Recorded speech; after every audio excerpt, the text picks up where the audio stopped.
จนกระทั่งจิตสงบได้ด้วยวิธีการต่างๆซึ่งเป็นธรรมนี่คือการต่อสู้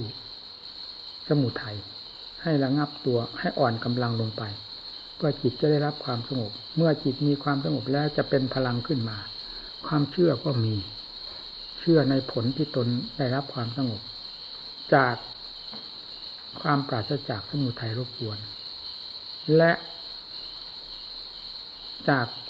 ธรรมที่เป็นเครื่องสนับสนุนให้เกิดความสงบได้แก่คำบริกรรมภาวนา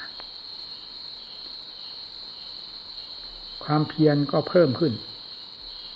คือศรัทธาความเชื่อมั่นในผลที่ปรากฏแล้วก็ความภาคเพียรก็หนักแน่นเข้าไปโดยลำดับความพอใจในอันที่จะทำหน้าที่ของตนทุกสิ่งทุกอย่างขึ้นชื่อว่าเป็นเรื่องธรรมเป็นกำลังรวมตัวเข้ามาหาจุดแห่งความ